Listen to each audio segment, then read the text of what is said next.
Espero que você tenha gostado do primeiro conjunto de slides e tenha sido interessante para o seu conhecimento da produção histórica para o Evangelho de Lucas. Agora a gente vai entrar no segundo conjunto de slides. Vamos abordar dois aspectos do Evangelho: a formação da comunidade lucana e a forma como também Lucas elabora a sua obra do ponto de vista literário. Quer dizer, que conteúdo ele fornece de conhecimento acerca da vida de Jesus e como faz para essa comunidade lucana. Você vai perceber que a comunidade que consideramos ou chamamos hipoteticamente, imaginativamente de lucana, ela tem todo um perfil oriundo de três possibilidades, que nós chamamos de possibilidade antiga, possibilidade moderna e a possibilidade contemporânea. Entendemos que muito dessa comunidade para a qual Lucas escreve reflete um aspecto muito grande da missão paulina, por causa da influência do andar de Lucas com o próprio Paulo. Então, como o Evangelho de Lucas é composto, tendo por fim atingir as necessidades dessa comunidade. E mais, como é que o Evangelho, atende também aquilo que é o grande chamamento de Lucas, essas comunidades se organizar em função do anúncio do Evangelho a todas as nações. Então é isso que você vai passar a ver. Vamos ao nosso estudo. Agora, além daquilo que já observamos, que Lucas teria lançado mão de tradições, às vezes ignoradas pelos demais evangelistas, Mateus e Marcos, até mesmo João, no seu evangelho, a gente também pode citar que Lucas reserva certas tradições, certo conhecimento, certa informação que sequer de longe são mencionadas nos outros evangelhos. Por exemplo, a origem de João Batista, aquela famosa história da revelação de Zacarias. Nós temos também a origem, aquele episódio de Maria, mãe de Jesus. Nós temos a história de Herodes Antipas e aquela belíssima menção de Lucas às discípulas que Jesus formou na Galiléia e que o sustentavam com seus bens, damas, senhoras da sociedade da época, que acompanhava Jesus por vezes e que o mantinha em suas viagens. É uma preciosa informação que temos a esse respeito.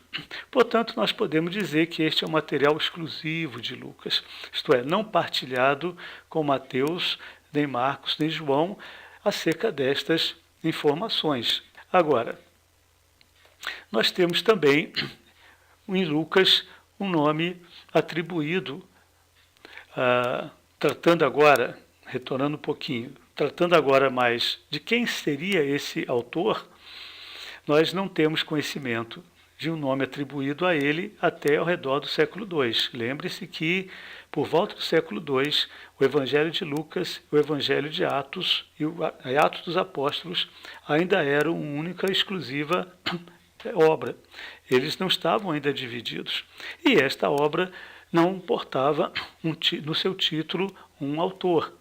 Depois veio essa separação entre ambos e o Evangelho de Lucas começa a ser atribuído a um médico companheiro de Paulo, que é citado a partir da segunda metade de Atos dos Apóstolos. E por diversas vezes, pelo menos nessas três cartas, Filemão, aos Colossenses e a segunda carta a Timóteo, ele é mencionado pelo nome. Observe que Filemão, Colossenses e Timóteo são cartas que circulam ao redor daquela região do Vale do Lico, cuja capital está bastante próximo da cidade de Éfeso, a grande capital da Ásia Menor. Portanto, parece tudo isso sugerir que Lucas é oriundo dessa região ou tem alguma ligação com essa região. Imagina-se mesmo, por uma razão muito simples que a gente vai mostrar daqui a pouco, que o Evangelho de Lucas foi escrito por alguém que também escreveu o livro de Atos. Sim, seria fácil perceber isso se nós tivéssemos mantido no nosso Novo Testamento a mesma relação que havia até a metade do segundo século, ou o mesmo vínculo entre o Evangelho e Atos. Por isso, então, podemos perguntar quem seria o autor de Atos, que escreveu o Evangelho? Ou quem foi o autor do Evangelho que escreveu o livro de Atos? Descobrindo um, descobriríamos o autor do outro. Por outro lado, nós descobrimos, podemos fazer algum processo de eliminação. Se ele não foi um discípulo de Jesus, também não foi testemunha ocular dos primeiros acontecimentos em Jerusalém, aquele período do início da igreja ou da ação dos discípulos, dos apóstolos em Jerusalém. Sabemos que a partir de Atos 16, quem escreveu Atos também se insere como participante de alguns dos eventos da atividade paulina. Você sabe, a partir de Atos 16, Paulo se desvincula completamente da igreja de Antioquia e forma uma equipe missionária própria e começa a evangelização do centro da Ásia Menor para o seu oeste, chegando à Macedônia e a Caia. Em alguns desses acontecimentos, dessas viagens de Paulo, Lucas participou intensamente, ou pelo menos esse autor se apresenta como nós fomos, nós viajamos, nós estávamos lá. Temos também o uso da língua grega, que no caso do Evangelho de Lucas é mais amplo, mais rico do que e melhor utilizado do que no próprio Evangelho de Mateus e de Marcos, que é bem menos utilizado. Nós temos também a referência, citações das escrituras dos judeus, as escrituras hebraicas, o Antigo Testamento, da qual quem escreve o Evangelho e quando cita essas escrituras o faz totalmente dependente da versão grega e não aramaica, muito menos hebraica daquele tempo.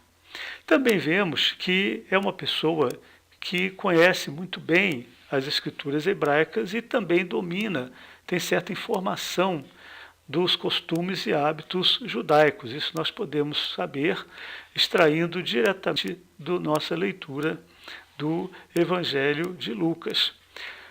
Outra coisa que podemos perceber é que ele seria um gentio, e aí podemos fazer essa inferência por causa da sua dependência e relação com a cultura helenista.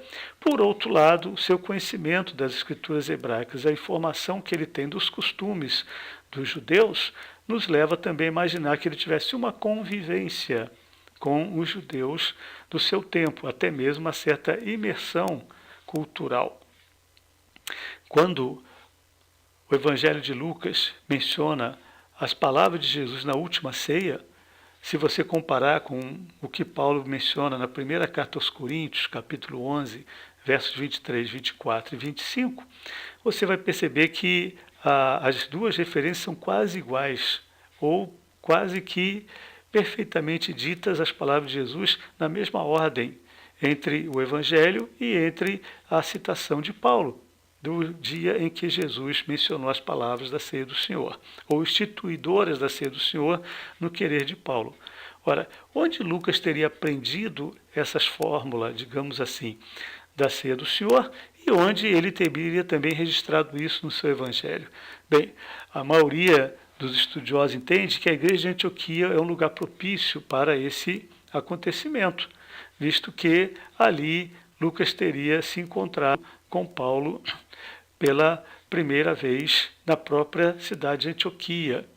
Portanto, poderíamos fazer a seguinte conclusão, que Lucas foi um gentio que se fez prosélito judeu, isto é, passou a frequentar e praticar em alguma sinagoga judaica o culto a Deus, mas que depois, quem sabe, na própria cidade de Antioquia, na Síria, ele teve contato com Paulo, Barnabé, Silas e as muitas tradições da igreja de Jerusalém. Não se esqueça que, a partir de Atos, capítulo 11, alguns helenistas, fugindo da perseguição em Jerusalém, chegam até Antioquia, na Síria. Lá pregam o evangelho para os gentios. E os gentios creem em Jesus Cristo. E lá, pela primeira vez, eles são chamados cristãos, os discípulos de Jesus ou aqueles do caminho. Logo depois, Paulo e Barnabé vão se reunir naquela igreja e formar um grupo bem interessante de pessoas que vão ministrar ou ser ministros naquela comunidade. Quem sabe, não é lá que Lucas teve o seu encontro, que você não deve se esquecer que nós temos essas inferências todas, digamos assim, para constituir uma certa ideia do todo o contexto que moldou e formulou o que chamamos Evangelho de Lucas. Essas informações são úteis para que, de agora, a gente possa constituir aquilo que nós chamamos a comunidade lucana, isto é, consigamos entender quais foram as situações específicas dos leitores do Evangelho de Lucas, ou quem seria até mesmo Teófilo, essa pessoa a quem ele endereça o seu Evangelho. Vamos dar mais uma segunda pausa, depois iniciaremos a última parte do nosso estudo, estudando sobre o contexto literário e também caminhando um pouco para refletirmos sobre a teologia do Evangelho de Lucas.